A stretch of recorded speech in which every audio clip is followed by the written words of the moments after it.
to start off, I suppose, based on that final wildly ambitious proposition for what might need to happen next, how optimistic, or what are your main takeaways from today's event, and how optimistic are you for the future of this project? Oh, that's a good one, isn't it? After spending 5 odd years doing waste data flow, I am sorry, I will apologise for local authorities that do not like waste data flow. CIWM did have a very big hand in that, but we thought it was an important way of gathering information that was needed collectively in one place, and then spending 3 years doing EDOC, which is the commercial industrial waste database, if you like, and again gathering useful information. I can have sympathy with Linda trying to get this project off the ground and then trying to decide what to do with it. We did that in both of our projects, but we persuaded the government to take it.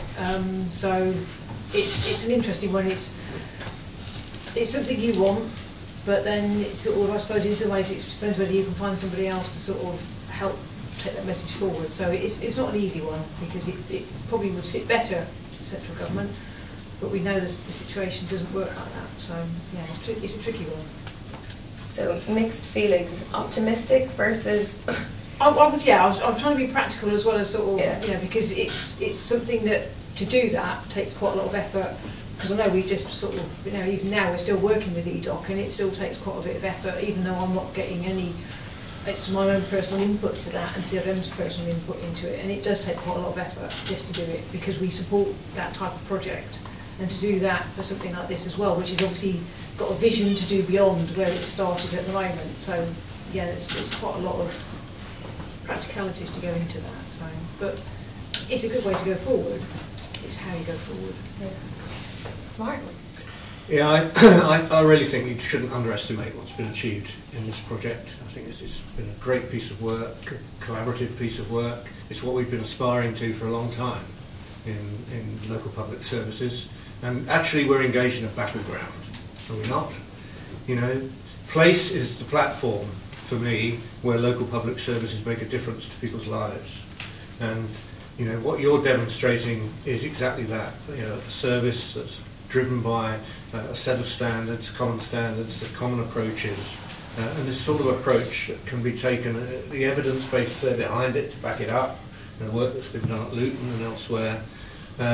So, you know, for me, the timing is absolutely perfect for this. You know, despite the demise of the local digital team, you know, when I talk to Solace, LGA, iStand, you know, different groups, everybody is saying we need to come together to collaborate around this kind of approach. And we need to get the message through to those with the money, frankly, and that's central government. They've got billions.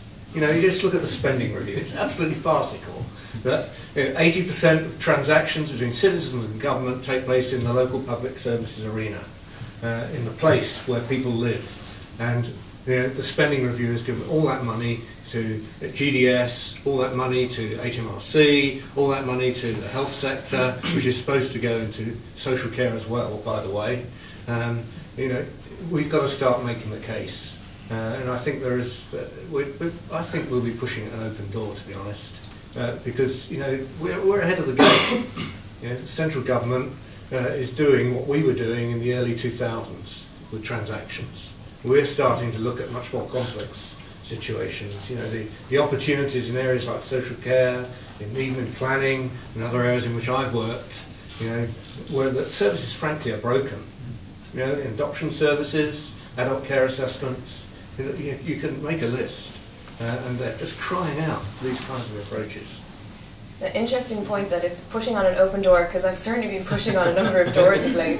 And a valid comeback to that, I think, is that there isn't a clear, maybe legitimate leader of those delivering collaborative projects for local authorities. The government is kind of like, I'm confused as to where I go. Obviously, LGA is an obvious point of contact, but then if LGA's budgets are also being cut, it's a very difficult thing for them to. I'm just pass over to Tim in a sec rather than putting my opinion there. But would you say that we could put ourselves together more coherently so as to push the door open? Definitely so, and I've been talking to colleagues in Solace and elsewhere about exactly that point. And you know, I think we all recognise we just need to do that. No hints as to the constellation of what that might look like. I'm dying to know. No, well, I'll hand it over to, I suppose, to be chronological to Paul on the same question. Let's be chronological. Well, I was struck today that it's about standards, but not necessarily standardisation. So when Luton was saying, our approach is we always go and collect the missed bin. Well, the council next door may have a different approach, but the standard is as relevant to both. So I think that's a nice message that we're developing standards for the sector that don't then have an impact on the way you have to deliver your service. That's nice. My council, we have a zero tolerance to fly tipping. The council next door, might leave it for a fortnight. So, it's a nice message and something we can emphasise that although we're talking about standards here, we're not talking about a standardised approach to delivering local public services. I liked Paul's talk. I always like acronyms. That's me. And I've arranged with Paul to we'll work through the project and see what design choices have been made at various steps and see if we can pull that out to create a resource for local public services. How do you generally go about creating APIs for local public services? Try and marry that up with some excellent resources from GDS and the like. And indeed, that does start to talk about that elephant in the room because now we've got, we've taken some learning into some higher body that should be used to inform other projects, maybe in a different discipline. Maybe it's planning or maybe it's social care. Also need to learn from this project. So how do we do that? This is about digitising a service, but councils are unlikely to just be thinking, oh my goodness, how do I digitise my waste service? I hope councils are thinking, how do I transform my organisation to be a digital partner to other digital partners out in my place? And therefore, we need to exit from this project leading the way about how you generally transform to a digital service, and a high emphasis on waste. It could be a bit counterproductive in that sense, because people could get the impression there's an awful lot of energy going into waste when actually we need to make sure that this is relevant to a whole transformation of local public services. Also, there should be some thinking about what can you do with a standard that you just can't do without this standard. There is a danger with some of the stuff we've got here that some people can say, well, I could do this anyway. But there are things you can only do with a standard, and maybe a way of thinking is, if every council had this interface to it, there was a consistent way of every council saying why you've missed my bin, would that create some kind of market? Would some innovator come in and say, well, I can create an app for that then? I can really disrupt this market, create some really cheap way of serving the 90% of people who might be no would miss their bin, and only get the 10% coming back through to the council where we can actually deal with the customer that we need to serve. Things like that. As for your final question, who's going to, how are we going to put this together? Martin's and I. So it's a bit cryptic, isn't it? But there is, I think, great evidence coming out of this project that this is very worthwhile. We can't transform digitally without something like this. So we'll join you in the battlefield to make that case. Tim.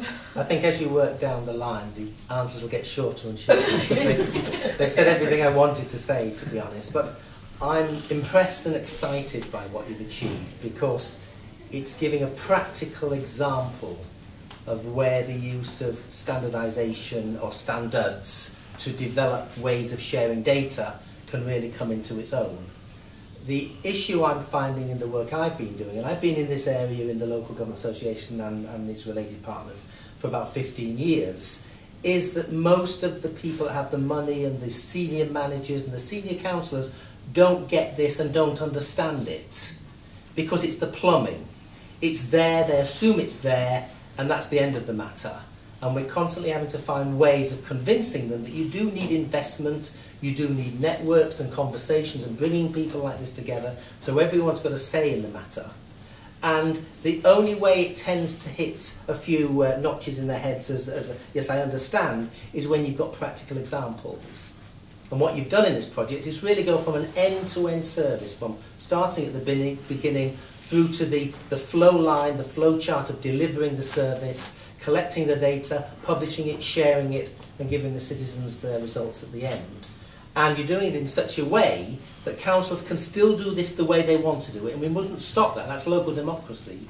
But where there's a benefit in bringing and sharing the results and the data together, that's where the standards come in, and you've kept that into mind through the API and so on and so forth. So we at the LGA are using this as an example of where we've got tangible benefits.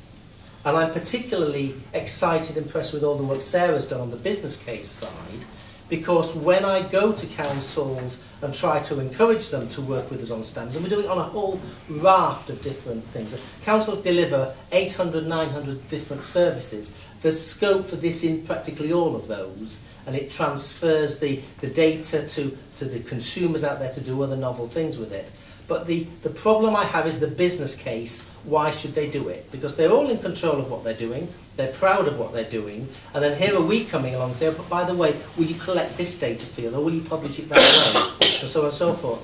And the only way I can get the benefits through are for downstream. It's for the data consumers and the entrepreneurs and the app developers that can do things by bringing regional and national data together quickly and efficiently and do clever, innovative things with it. But for the council itself, it's just an additional burden.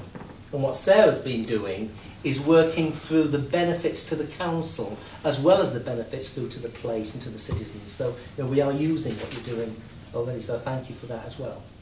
Yeah, that's great to know.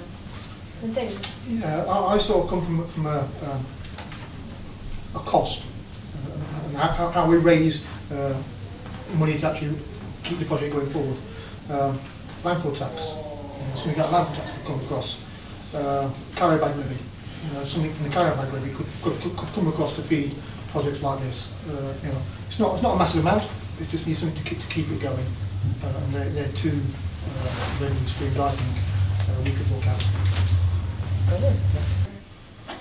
And the next question I wanted to ask was about, and we've probably covered it in other sessions, but just to give everyone a chance to collectively agree and reach the same level of consciousness. Are there any benefits? I might put it to the panel first, but be thinking about any that you might have come across. Benefits and burdens that we haven't really tackled or addressed.